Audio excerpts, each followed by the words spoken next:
திருப்பூர் மாவட்டம் காங்கேயத்தில் கடைமடை பகுதிக்கு முறையாக தண்ணீர் வழங்க கோரி விவசாயிகள் சாலை மறியலில் போராட்டத்தில் ஈடுபட்ட போது விவசாயிகள் போலீசார்கள் இடையே தள்ளுமுள்ளு ஏற்பட்டதால் பரபரப்பானது நிலவி வருகிறது. இதுகுறித்தான கூடுதல் விவரங்களோடு இணைக்கிறார் நமது செய்தியாளர் பாலா. வணக்கம் பாலா, கூடுதல் விவரங்களை வழங்கலாம். நிச்சயமாக ரவீனா. அதாவது பரம்பிக்குளம் ஆழியார் பாசன திட்டத்தில் 134 பாசன சபை உள்ளது. இதில் திருப்பூர் மாவட்டம் காங்கேயம் அடுத்து வெள்ளக்கோயில் சுற்றுவட்டார பகுதியில் மட்டும் 21 பாசன சபை உள்ளது. இந்த 21 பாசன சபையிலும் 250 கிராமங்களில் 48,000 ஏக்கர் விவசாய நிலங்கள் பாசன வசதி பெற்று வந்திருந்தது.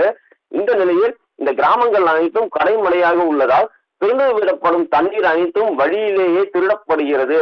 இதனால் உரிய நீர் பாசனத்திற்கு கிடைக்கவில்லை என அப்பகுதியைச் சேர்ந்த விவசாயிகள் கடந்த 5 ஆண்டுகளாக கோரிக்கை வைத்து வருகின்றனர், இந்த தண்ணீர் திருட்டை தடுக்க வேண்டும் என்று.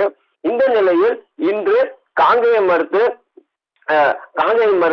அந்த பகுதியில் விவசாயிகள் 1000க்கும் மேற்பட்டோர் போராட்டத்தில் ஈடுபட்டனர். இதைத் தொடர்ந்து உடனடியாக அந்த தண்ணீர் திருட்டை தடுத்திட வேண்டும் என்று அவர்கள் தெரிவித்தனர். இதைத் தொடர்ந்து பரம்பிக்குளம் அணையின் கண்காணிப்பு பொறியாளரை முற்றுகையிட விவசாயிகள் முற்பட்டனர். மேலும் அந்த ஓலப்பாளையம் பகுதியில் விவசாயிகள் அதிக அளவில் கூடியதால் அப்பகுதியில் போலீசாரும் அதிக அளவில் குவிக்கப்பட்டனர். விவசாயிகள் டிராக்டர், மாடுகள், ஆடுகள் உள்ளிட்டவைகளை எடுத்து வந்து ஆர்ப்பாட்ட போராட்டத்தில் ஈடுபட்டனர். இதைத் தொடர்ந்து அவர்கள் சாலை மறியலில் ஈடுபட முயன்ற பொழுது காவல்துறையினருக்கும் விவசாயிகளுக்கும் இடையே தள்ளுமுள்ளு ஏற்பட்டது. இதனால் அப்பகுதியில் பெரும் பரபரப்பு காணப்பட்டது.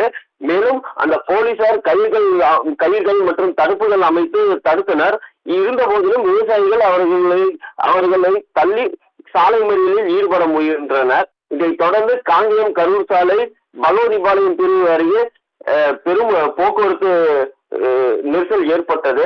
இதைத் தொடர்ந்து அந்த விவசாயிகள் அனைவரும் கைது செய்யப்பட்டுள்ளனர். ரவீனா, இந்த சம்பவத்தால் அப்பகுதி முழுவதும் பெரும் பரபரப்பு ஏற்பட்டது. கூடுதல் விவரங்களை வழங்கியமைக்காக நன்றி பாலா.